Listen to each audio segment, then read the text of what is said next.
Hey, everybody, welcome back to another new episode of Her with Amena Brown. And I'm really excited about this episode because y'all have to tell me as the listeners how you feel about Q&A episodes, but I love a good Q&A. I love a good Q&A. Even when I used to do workshops and stuff like that, or I've done a couple of conferences in the past where I had a performance slot.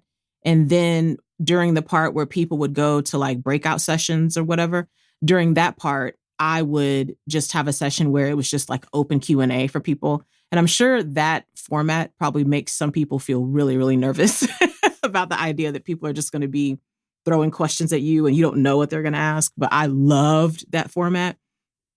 So I thought I had not done an Ask Amena Anything episode in a while, and I thought I would do that. So I want to say a big shout out to all of you on Instagram and Twitter that submitted your questions.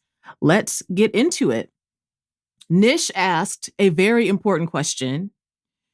Nish asked, you can pick one Beyoncé song and one Beyoncé song only. You're listening to it for the rest of your life. What song is it? Oh, Nish. I mean, I'm not going to lie about it.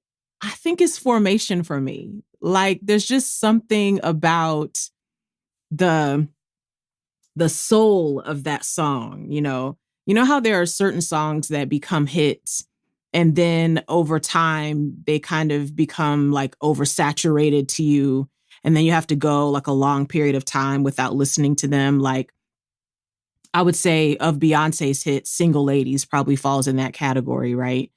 Or Alicia Keys. Alicia Keys has quite a few songs that are like that they sort of got played so much on the radio and so many commercials and so many things. And then I just get like, oh, I'm so tired. But then years later, when I haven't listened to that song in so long, I go back to it and I'm like, oh my gosh, I love that song. Formation is not like that. Formation is not like that. Like, it was obviously being played a whole lot around the time that Lemonade was coming out. And then we were hearing it again when Beyoncé released the Netflix film and album for Homecoming. But I have to say, Formation still just the same way I felt the first time I was watching that music video before Beyoncé performed at the Super Bowl. I still feel the same way about that song. It's just this, it's this like, it's this call out there to Black women. And there's so many things about the way the song was written. Big Frida right at the beginning there of that song. And it's so Southern. It's so New Orleans, Houston, you know, all these things mixed together that I really, really love. And quiet as it's kept, I'm a person who loves to put together a playlist. And I have playlists for all manner of occasions. I feel like I've talked about this in a few episodes.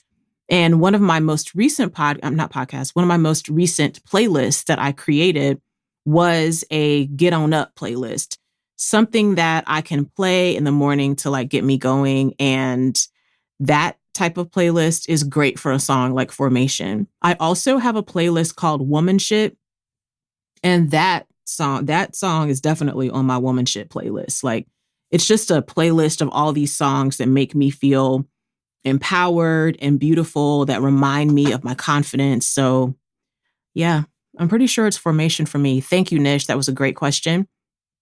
Katie asked, if you had to eat only one flavor or type of donut for the rest of your life, what would you choose? Ooh, this pick one is really hard for a girl. It's really hard. Okay. I feel like if I'm telling the truth, my favorite flavor of donut, which Dunkin' Donuts was my original gateway into this donut, is the eclair. I feel like that would be my top pick probably to eat for the rest of my life. However, a girl gets into her 30s and discovers that she has sensitivities to dairy. A girl has to choose her donuts wisely. So probably my second and better for my tummy choice would be any type of a lemon diet, like almost like a lemon donut situation, if I could have like the spectrum of lemon donuts, because there's the lemon donut where it's sort of like powdered sugar or cinnamon, not cinnamon, but kind of sugary on the outside. And then it has like the lemon curd inside. And then there's more of like a lemon poppy seed, which is more like your traditional yeast donut, but then it has the lemon frosting or icing glaze on top. So anything lemon is probably better for me to be in that zone for the rest of my life. But if I'm being honest with y'all, it is something, if my tummy could handle it, it would be something between an eclair and a Boston cream pie donut. Like it'd be up in there somewhere. Thank you, Katie. That's a great question. Sharifa has a few questions and they're all great. So I'm very excited to answer them. Sharifa asked, what are your creative catalysts compelling you to write? That's a really interesting question. I feel like the first term that's coming to my mind, Sharifa, is my ancestors. And I think sometimes we hear that and it can sound really generic. And then depending on what your own spiritual traditions are, it may sound strange to you or not. Or if it's something that you're very, very familiar with, it may sound like home to you. But I do feel like there is something in the women in my family that came before me, right? That I do feel there are times that they compel me to write. And I do not know how to really better explain that, but I feel that feeling. It's interesting because this week, my husband and I went to Janelle Monáe's book tour event here in Atlanta for her book, The Memory Librarian. And it was interesting. You're watching her in conversation with these two amazing Black folks, Eve Ewing, and I don't know the name of the person that was facilitating, but it was glorious. And one of the questions that the facilitator was asking was wanting to know from Janelle and Eve, who collaborated on one of the stories in The Memory Librarian, which is a sci-fi book. I believe it's a sci-fi book of different short stories, and Janelle is collaborating with other writers and amazing creatives, right?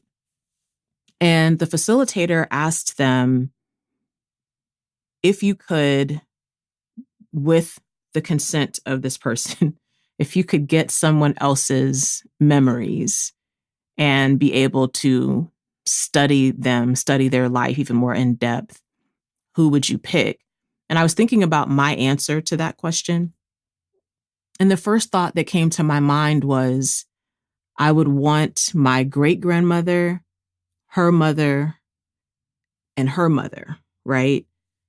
Because there are times that especially when I'm writing or when I'm about to go on stage, that I sense the presence of my great-grandmother, but I sense that there are other women with her and that they know me, but I didn't get a chance to meet them. And that somehow their strength, their wisdom, their curiosities about life are also present to me. So I do feel that they are a part of this creative catalyst that compels me to write. I think sometimes it's nosiness that compels me to write. I'm just curious about other people's business. And so sometimes I can reimagine what their business might be when I'm working on a poem or working on a story or something like that. I think music is a big creative catalyst for me. And especially when I'm getting a chance to hear music live, but I would also say there are just certain albums, certain artists that really get me to thinking and brooding. Brooding is a big part of creative catalysts that compel me to write. Just really thinking about life, thinking about conversations, thinking about our relationships to each other as humans. I'm a person who loves to brood. I like getting to have those types of conversations with people where you're just talking about life, talking about things you wonder about, things you don't have an answer about, things that are a mystery to you, things you're really trying to figure out. Even if you know in your whole life, you can never figure them out. I think all those things are the catalysts that sort of lead me to the page. Sharifa also asked, do folks still ask you and your husband if you'd like separate checks at restaurants because they ask me? And the answer is yes, Sharifa, they do. We do still get that. And for those of you who may be new to the podcast or new to me, I am in an interracial relationship. My husband is white, and Sharifa and I are also friends in real life. So I know that her husband is white as well, and she's a Black woman, like I'm a Black woman. So it is fascinating the amount of times that people go through a lot of mental gymnastics they're doing to not think that this is your spouse or your partner because you don't, air quotes, look alike, right? Or don't look to them like you should be together. This doesn't happen as much anymore. This example I'm about to give, the restaurant thing totally happens still. But this example I'm about to give doesn't happen as much anymore because I'm just not performing in churches. I haven't been for a while, even prior to the pandemic. I was just slowing up on that. And then the pandemic was sort of a great way to be like, well, now that's done. But when I used to perform poetry in churches a lot, and most of my career, I performed in predominantly white churches and predominantly white Christian spaces, right? And it was hilarious to me how many times my husband and I would show up to these churches because he traveled with me a lot, and they would assume he was my manager. I've even had it happen at a couple of white churches where there was a janitor there, or there was some other Black man there in the room that they weren't maybe familiar with. This happened probably more so at a conference, right? Where like they're not in the church space, but maybe they're in a venue and there may be a Black man who's working at the venue. But I remember a very specific time that it was a Black man who was working as a janitor. And my husband and I walk in, about to do sound check, and they look at both of us standing next to each other, and they point to the random Black man who's just doing his job, and they'll say, "Oh, we just saw your husband." And I'll be like, "Oh, I don't know him. I don't know him. Like, I think he lives in the city here where y'all live, and I travel here with my husband." So yes, that's always an interesting moment, Sharifa. You are not alone in that. Sharifa also asked, how often do you trim your ends? And she said, I'm so bad at this. Okay, so I need to confess right here that this is how I approach my hair care is a thing that I feel I was taught implicitly by my mother. So I grew up in the house. For most of my time growing up, it was for a while, just my mom and I, and then it was my mom, my sister and I. And then right as I was about to leave high school, my grandmother moved in with us. So I've had just a mostly like femme woman experience growing up. Most of my influential figures were women, and not just women, but Black women, right? So my mom's rules about hair, what I learned from her implicitly, is my mom was basically like, if your hair needs to be like shampooed, conditioned, styled, my mom was like, I can do that. But if your hair needs cutting, if it needs color, if it needs chemicals, we don't do that at home. I can count on one hand and possibly one or two fingers the amount of time I gave my sister a perm at home. My mom was big on, there are professionals who do this, and we're going to let them do this so that your hair doesn't fall out. So we don't do anything wrong to it. And I really adopted that practice for the most part. So I still, before I went natural, when I was wearing my hair relaxed, I was really good at like, I can shampoo, I can condition, I could style my hair, I could curl it, I could blow dry it, I could do all those things at home. But if it came to cutting, I was going to a professional because I don't trust myself. Even when the pandemic started, my current hairstylist, who styles only natural hair, my current hairstylist, I asked her to do like a consultation with me since we were locked down and I could not get to her for her to actually style my hair. And it was a wonderful consultation. She talked me through like, what I should be doing in addition to my basic kind of shampoo, deep condition, leave-in conditioner, whatever my routine was. I told her what I'd been doing. There's a few things I'd been doing that she told me not to do anymore. And then she told me, like, you need to have some times that you do some deep conditioning. You need to have some times that you do some protein treatments on your hair. Like, she walked me through all these things, many things that she would do when I would see her, but things that would help my hair to like remain healthy until I could see her. And then right at the end of the consultation, she was like, oh, you should go and order some shears and you can just dust your ends until I see you. And I knew as soon as she said it that I was not going to do it. I just don't have whatever that sort of visual gene is. Like, I don't have that. I don't have that. I can't draw. I can't paint. I'm not good at interior design. I am not great at fashion. I don't have visual giftings in any way. So I do not trust myself to trim my own ends. So I don't do that.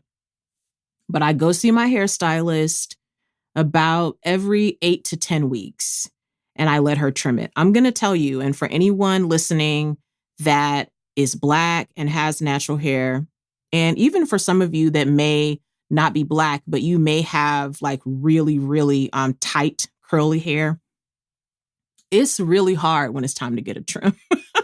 But I can say from my experience as a Black woman with natural hair, it is really hard when it's time to trim because every time your hair grows, it feels so like hard won, you feel like you have worked so hard to get that, half inch or that inch of growth that you have. And you don't want to be told by a professional that what you are thinking is your hair growing. Now they have to cut that half inch off of there because it's time for them to trim your ends. So among my Black woman community, I do have many friends who are natural that avoid trims for that reason. They only get their hair trimmed like twice a year because they really don't want to deal with losing the length of their hair that they love. But I have gone through some changes with my hair. I entered being natural with getting my hair colored. My initial hairstylist that was with me when I did the big chop, and she's the one who cut off the last little bits of my relaxed hair on the ends. She dyed my hair that first time. So for most of my time being natural, I've always been in and out of hair color. And sometimes my hair was healthier doing that than other times, right? So now I'm really about doing everything I can to keep my hair healthy. And I have a hairstylist that's very focused on that. So it's a little more, I think it's easier for me to go in and know that every 8 to 10 weeks I'm going to get it trimmed. Then actually, I would have to say doing that more often is helping my hair grow. Like I'm probably have the longest hair that I've ever had, I venture to say, in my entire life right now, because I am trimming more often. And if you have access to a professional, especially a professional that specializes in natural hair on Black women, like, I think that is a good thing. When you have access to that, when you can treat yourself to that, I think you should. But some of you listening that are Black women with natural hair or Black folks with natural hair, like, some of you listening are really good at like dusting your own ends and trimming your own ends. And if that's you, then yes, I think you should probably try to trim your ends every 2 to 3 months. Try that. That really helps your hair to grow. And I do think even if you're very good at caring for your hair, maybe if you're great at doing your color and your cut and everything yourself, I think it's good if you can to have some times that you go into a professional, let them sort of assess how your hair is doing. They can even, while they're, doing your hair appointment, they can give you some consultation on, what you can do for your hair to make your hair healthier even in the process. So shout out to that, Sharifa. I apparently had a lot to say about trimming ends, didn't I? Okay, Sharifa also asked, what is the one carb you cannot do without? Mm, that's a tough one, girl. I'm like, one carb? And I'm going to tell you what I mean when I say carb. This is not a scientific definition because I know that technically, like fruit, there are some fruits that are also carbohydrates, right? There are some vegetables that are also carbs. I really technically mean flour based carbs. I'm not even thinking about rice when I say this. I mean flour based carbohydrates. That really, for me, falls in the pasta, cobbler, you know, cake, brownies. I mean, a lot of it's sweet stuff, but it could be a shepherd's pie. It could be a pot pie. You know, it could be all the different various pasta dishes that we love. Okay. So just so y'all know what I mean when I say a carb, I guess the one carb I could not do without, I feel like it would probably have to be just in general desserts. I think because I was trying to think to myself, is it dessert or pasta? And I feel like if something happened and my doctor was like, you are allergic to pasta, you can still eat dessert, but you're allergic to pasta. Or if my doctor said, you're allergic to dessert, but you can still eat pasta, I feel like I would be most disappointed about the desserts. So overall, it's the dessert for me. It's the dessert for me. Like that's the carb that I need. I think I could have zucchini noodles and just be like, yo, that's going to be my pasta. But that ain't going to replace a good creme brulee. It's going to be hard to replace, like you can't be like, here with this banana, I will make a creme brulee. Like that's just not, that's not going to do. Here with this, carob bean, I will make a chocolate cake. Like you won't do that. Like the chocolate cake is delicious. Like flour is delicious and I'm not going to stop eating it. So that's my decision. But yes, the one carb category for me would be dessert. Natalie asked, how do you rehearse for your poetry and do you get nervous? I feel like there's two different categories of how I would rehearse. And I think the one category is how I would rehearse poems that I know already and how I would rehearse when I'm working on a new poem. When I'm rehearsing poems I know already, a part of it is sort of this, I'm not in any way saying that performing poetry is athletics, but I think because I participated as an athlete when I was in high school, I think some of the routine of what you are doing to sort of tune your body back into your sport, I think I kept some of that type of routine as it relates to my poems. So some of it for me is about warming up my voice and getting my voice opened up, ready to project. A lot of that is about hydration. I can't practice my poems or practice performing them if my throat is dry, if my body overall is really dehydrated. So typically, when I would be rehearsing some poems I knew, I would start out just kind of opening up my voice. I would start out maybe performing a poem or two that I knew really well and getting in the rhythm of them, saying them loudly so that I can also get myself back used to projecting. But I think that also plays a role in sort of opening me up to sort of getting relaxed into what it's going to feel like to be on stage.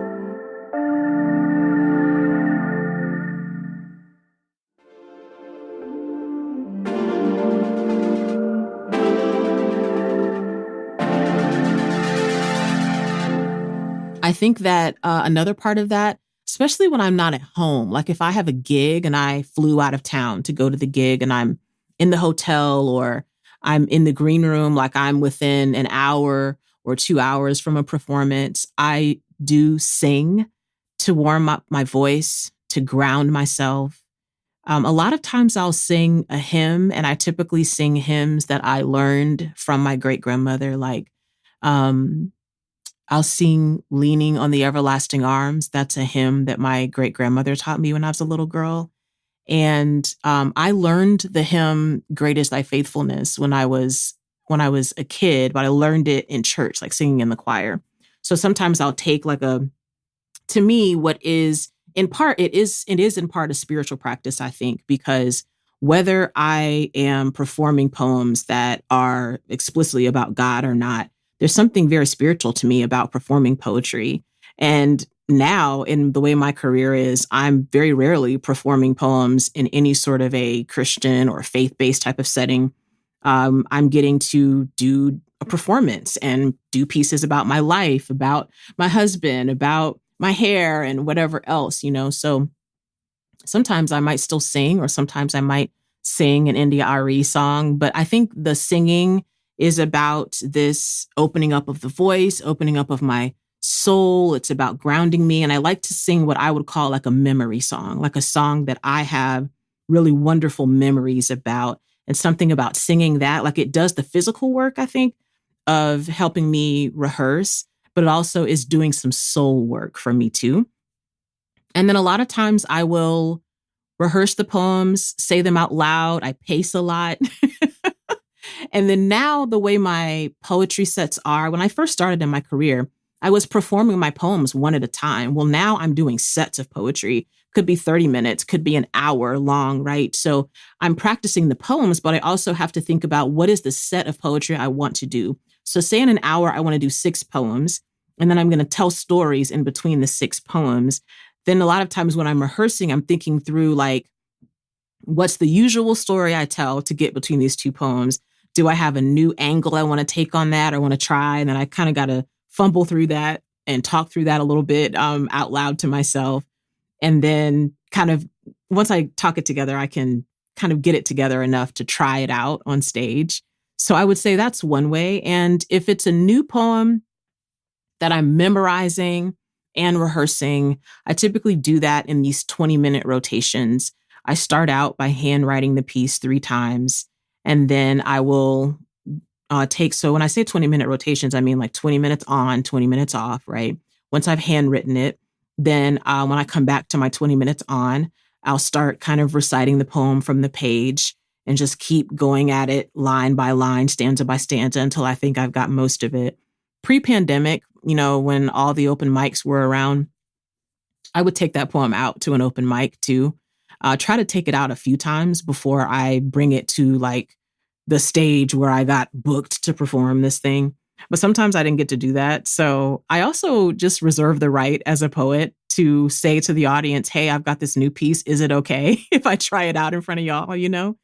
All the performances they don't have to feel so like super produced. I think the most important part for my performances is that they feel conversational. I say to you all as listeners of this podcast that I always want the podcast to feel like a living room, like her living room. But I think a living room is in my mind all the time. When I'm performing, I almost want the audience to have like relaxed enough that no matter where we are, they sort of felt like they leaned back into a couch a little bit. And I think there is a certain way I like to bring myself to the stage to make people feel that sense of warmth, feel that sense of belonging. I think that's a big part of it for me. And Natalie asked, do you get nervous? Natalie, I get nervous every time, no matter what the size of the crowd is, no matter who is in the audience or not.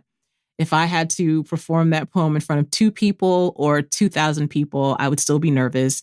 But the interesting thing about it is I'll feel nervous like an hour before and right up until I stand there and start talking. And then once I've started talking, I don't feel nervous anymore. But I feel nervous leading up to it every single time. And I think that's a good thing. I think it's good to feel nervous. I know every artist doesn't, so it's not a bad thing if there are performers who just don't feel nervous. But for me, that's a good thing. That's a good sign to me that I'm still like I'm in my humanity. I'm in the part of me that is still that kid that never knew anybody was going to pay any money to see me do anything. And so I get nervous, but the nervousness totally fades away once I say whatever that first word is on stage. Then after that, I just feel like I guess I would say I feel like I'm at home, But I feel like I'm making myself at home in somebody else's home, typically, right? If I'm, performing someplace that I was asked to come there, I'm like, it's not technically my home, but they were like, here's, a big old living room, make yourself at home. That's what I feel like I'm doing. Great questions, Natalie. Christina asked, what is your advice for an aspiring youth writer for figuring out a path after high school? Wow, Christina, this is a really great question because you'll have to share with me and any of you listening that are in high school or are high school age or college age. You'll have to share with me your thoughts about what you think a writer is at this stage of your life. When I was in high school, I thought a writer was in their 40s. And I thought that I needed to find something to do from 17 till I turned 40. I just needed to find something to do to bide my time. And for some reason, all this good writerly stuff was going to come to me in my 40s. But I mean, in certain ways, that's kind of been true. But in other ways, not, because that meant in my mind, I thought there was no use for a young writer. I thought there was no use for my thoughts at 17 or 19 or 22. I thought that my thoughts weren't going to feel important to anyone until I was grown. And I don't believe that's true. And it proved to not be true in my career because I started my career professionally at 22 years old when I didn't expect that that was going to happen. So what my advice would be for an aspiring young writer, especially figuring out what they want to do after high school, I think there are many options for you after high school. I came from a family where it wasn't really an option about college.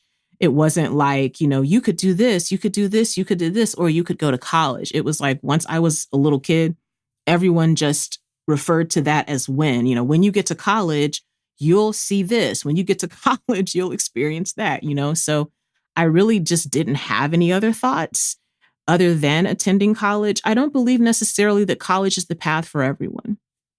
I think it can be a good path if that turns out to be right for you. And I'll tell you what the pluses of that can be. As a writer, college can be a fantastic training ground. You're going to get exposed to so many other writers, so many other authors that you didn't know about.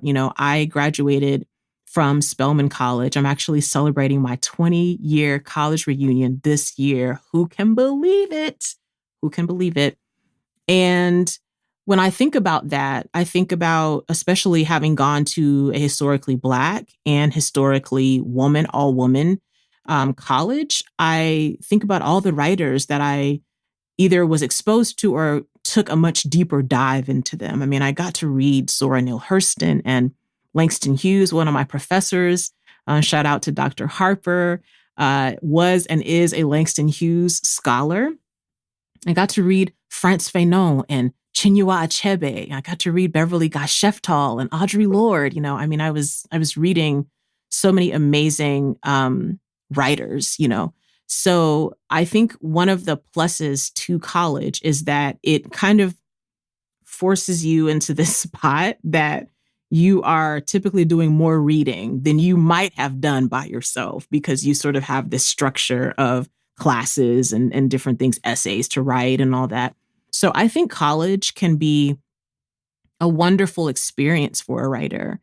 I think also a writer has to live. A writer has to live and experience life and think about the stories in their own family, think about the stories that they've experienced, So I would say if college is something that's possible for you, I would encourage that. Anything that you have that can bring you more learning, whether that's college, whether that's certifications, whether that's trade school, anything like that will do nothing but enhance your writing. And I think the plus now for the generation of folks who are graduating high school is that you have access to so many ways to do the work of your writing.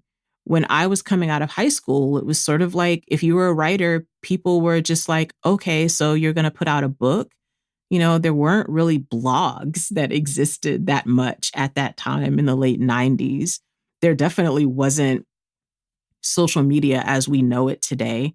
So I would also say to a young writer, think about think about the ways that you can, air quotes, publish your writing that may not even be traditional publishing. I think there are some places where the playing field has been leveled, where you don't have to wait for some institution or some publishing entity to come and say, you are worth publishing. You actually get to decide that your words are worth sharing.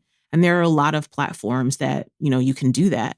And if you are a writer that is interested in performance writing, like spoken word, like playwriting, and the type of things that are going to lead you to stage or to television or to film, I think it's really important to try to find that sort of communal space where you can share your work, whether that's an open mic, that could be a virtual type space where you can share your work with other writers. I think even if you're not a performance-based writer, having community with other writers in general, and in particular, having community with other young writers. How can you gather together with some other young writers? Maybe y'all can start a little writing workshop. You can share work with each other and help each other to become better. Maybe you have a book club where y'all read different books to help you become better writers. Any of those things I would say are great places to start with figuring out what your path will be after high school, and just accept there may not be this established path for you. You may feel like you're making some of it up. You may feel like you're trying a bunch of things and just seeing what comes out, and that's okay. So many people that you look up to, their journey to where you are looking up to them was very rough and tumble. They did not know. They did not have it all figured out. And it's okay if you don't know. It's okay if you don't have it figured out, but it can be fun and interesting and curious just to see where life takes you, to try out some things, to try some different jobs and get some different relationships and connections to folks whose work you love and admire, and let all those places be places that you can learn. So I hope that helped, Christina, and we look forward to being able to read more of your work really soon. Lizzie asked, what piece did you recently do that gave you an overwhelming amount of joy? The first piece that comes to my mind to answer this question, Lizzie, is my poem, Never Tell a Black Girl How to Black Girl. I love that poem so much. I actually kind of finished that poem during the pandemic. I had started it and was kind of refining it, but I never really got the chance to pre-pandemic, do what I would have done with it, take it out to the open mics and do all that. And I got a chance to do that poem on a television show called Social Society. So big shout out to Social Society on All Black Network. You can see the clip of that on my Instagram if you haven't checked it out already. But I love that poem. I love that poem because I love the reaction I see in Black women when they hear it. Sometimes it makes them cry. Sometimes it makes them laugh. Sometimes I can look in their eyes and see that I made a reference that they're like, oh, that's me. That's my Black girl stuff, And I love the idea of Black girls and Black women continuing to be released from what people expect us to be, that we get to be just who we are. And there is no singular way or monolithic way to be a Black girl. There are all sorts of ways. And I love that for us. So yeah, that poem gives me a lot of joy every time I perform it. Jay asked, what advice do you have for someone who is scared but interested in spoken word? I actually get this question a lot. And I can understand the being scared because spoken word has this additional element. For those of you listening that may be poets, but you're not necessarily interested in performing those poems, right? There's a nervousness itself in writing, but because spoken word is being written to be done in front of a crowd, that sort of becomes a barrier for some folks that they're just like, I don't know, I kind of want to do that, but I'm really, really scared. And so I just want to say, first of all, the being scared is totally understandable. I mean, the thought of taking something you've written that's likely very personal and taking it to this room full of strangers and just reading it out loud, that is really scary. And kind of goes back to the earlier question that Natalie asked about getting nervous. I think most poets that you love at one time were that scared poet or have had times where they were scared. So I would say if you're interested in spoken word, but you feel afraid, I think one of the beautiful things about spoken word, at least in my experience, spoken word is built in community, and I feel it's best built in community. Spoken word is not something that is best done when you are just isolated away from other poets and away from that sense of community. And I think that's a part of how we help each other. You're going to have moments where the poet next to you is like scared out of their boots, but you're there to egg them on, to heckle them in a positive way. My sister and I, when we used to go to open mics together, we would say we were positive hecklers. When someone we loved would get up there to perform, we would yell wonderful things at them before they started their piece, just to let them know, like, there's love out here in the room. So any way that you can get involved in the community of other poets, that will help you to start feeling less and less scared, because then it may not feel like a room of strangers. It may feel like a room of some people that you might actually know or might actually know you, and you won't feel so alone, because at any open mic situation, whether it's in person or virtual, there's always somebody there that it's their first time. And we can all remember our first time, and we want to give that person all this love, And so you get to give that love, and you also get to receive that love. So that would be my advice, to start there. And maybe if you live in a place where maybe there aren't open mics, see if there are virtual spaces like that.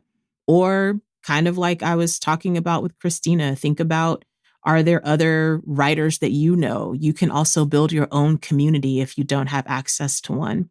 So, Jay, you're going to feel afraid, but it doesn't mean you should not try doing your spoken word. So I'm hoping that some folks get to hear those pieces really soon. TM asked, do you sit down to write and a poem comes out to you and then you write? Okay. I have a smaller number of experiences where I sat down and the whole poem just came to me. Typically, the poems come to me in layers. I get maybe a couple of lines, and then I wait several months. And then I get a few more lines, and then a few weeks go by, and then a few more lines, and then I'll have a conversation with someone and the rest of the poem will come. Most of my poems are written in some iteration like that. Every now and then I've had a poem that it's very rare that I have a poem and I have an idea and I sit down to write it and then it just comes to me. It's typically more like all of my poems sort of start as either one-liner kind of things, or I do have sort of a concept or an idea, and then I kind of have to come back to that concept later. And then months later or weeks later, the poem will just show up. So that's the interesting thing about poetry. Of all the genres of writing that I've done, I've written as a journalist, I've written as a nonfiction author, I've written essays, and poems are different in how they come about. They will not be controlled. You will not go to a poem and say, today I will write 500 words. You sort of have to go to the poem and see which poems want to be written. So that's part of why I say that for me, writing poetry is a very spiritual act, because it does feel very connected to this mystery, of what some of my friends would call the divine, what some of us would call God, or just some force that's unexplainable and how creativity happens, And I really do believe in that, because I sit down to write and I don't always know what in the world is going to come out. And sometimes I sit down to write and nothing comes out. And those are very frustrating days. But that doesn't mean just because nothing came out that I shouldn't keep going back to the work and just go back and try. Sometimes I will have had a poem idea. This has happened to me several times, that I've had a poem that I had an idea for like years ago. And I could just never figure out exactly how to get it written. And all those years later, the poem will show up. I'll be about to go to sleep and I'll get all these lines and I'll be like, well, that's interesting, and just try to keep track of it. So yeah, I very rarely sit down and a poem just comes out. It sort of comes to me like in fragments until I start to see like the picture of the poem becoming whole. And then I'll start refining from there, if that makes sense. Okay, this is our last question for this episode. TM asked, this is a very important question. How do you use the bathroom while wearing a jumpsuit? In the podcast, you asked this question, but you didn't answer it. TM, I want to thank you for bringing this up right now, because this is a part of what kept me from wearing jumpsuits for so long, because I would look at other women wearing them and I would be like, man, that looks so good on her. Like, I love how that looks on her. Yes, you know? Then I would be like, how does she go to the bathroom? And I'm going to say something, and this is going to be a little Easter egg for those of you that are fans, so I'm going to get you, sucker. But I really was like, how do you go to the bathroom with all that stuff on? Anyways, this is the deal with jumpsuits and going to the bathroom that I have learned. The best jumpsuit to make it easier to go to the bathroom is, for me, a jumpsuit that doesn't have a zipper. Or if it has a zipper, it has to be easy to get in and out of it. But I really recommend jumpsuits that don't have zippers when possible, because they are the easiest to go to the bathroom. Now, it might feel a little weird for you if, you're pulling your jumpsuit down, and, for those of us with breasts, it's like you're pulling your jumpsuit down and you're like, am I naked? Am I naked in the bathroom? And then sometimes I have some jumpsuits that are baggier. So it becomes an interesting sort of strange bathroom yoga pose that I'm doing to like try to do the squat that one does when you're in a public restroom. But I'm trying to hold my knees in a certain way to keep my jumpsuit from falling down to the ground. So your best case scenario when going to the bathroom wearing a jumpsuit is that you're wearing a jumpsuit that doesn't have a zipper, so you can really just pull down the straps. Or if it's strapless, that you can pull down whatever the tube top of it is, but that it's snug enough in the middle, in the waist, that it still stays up on you while you like do whatever arrangements you're doing when you go to the bathroom. And then that when it's time to put it back on, it's easy. Where it's a problem when you're trying to go to the bathroom wearing a jumpsuit is when the jumpsuit has a back zipper. And it's one of those zippers that either it would be better if you had a second person to zip you up, or that you have to get in some sort of strange eagle pigeon pose in order to get that zipper up by yourself. I have some jumpsuits like that. I don't wear them as much anymore, but when I was traveling a lot and doing a lot of events, it would literally be that I would have to time how I drank water so that I could not have to go to the bathroom that often, because I wasn't sure how long it was going to take me to get out of the jumpsuit to go to the bathroom and then to get back in it. Now, sometimes you could just receive the kindness of a stranger in the bathroom if you feel up to this and just have to walk out and be like, can somebody help? But I don't like to be in that situation. So I feel like if you're going to do a jumpsuit, jumpsuits can be so wonderful on so many different body types. I feel like every body type can find a jumpsuit that works for your body. I really do feel that way. But I feel like if you in a place where you can try on this jumpsuit, you should try on what it feels like getting out of it and getting into it. And if it's complicated, if the zipper is sticking, if you can get the zipper up so far by yourself, but then you got to bend your head down and try to fold up your arms and do all this strange stuff, like really try to find some jumpsuits that look good on you and that make you feel good when you wear them, but also that you can get in and out of easily. Because let me tell you, it's nothing like the panic of having a bladder that is super full and knowing that you've got a little bit of a journey ahead of you trying to get out of your clothes. No one wants it. No one wants it. Okay. So that's my jumpsuit advice. That is how I use the bathroom while wearing a jumpsuit. Thank you, TM, for bringing that back up, because I didn't want to leave y'all out there. I didn't want to leave those questions unresolved. I want to thank you all for your wonderful questions. I hope to do one of these again soon in the next couple of months. So I hope you all have a great rest of your week. And this week, I want you to try to do something that I'm trying to give as a gift to myself. Give yourself the gift of a slow morning this week, if you can get it. Give yourself the gift of a morning where maybe you don't have to schedule that meeting right first thing. Maybe you give yourself that little bit of time. Maybe it's a Saturday, maybe it's a Sunday, maybe it's a day off from work that you have. Maybe you only get one of these days a year based on what your schedule is, but give yourself the gift of a morning that you don't have to meet anyone's expectations but your own. And that's what I wish for all of you. Thanks so much. See y'all next week.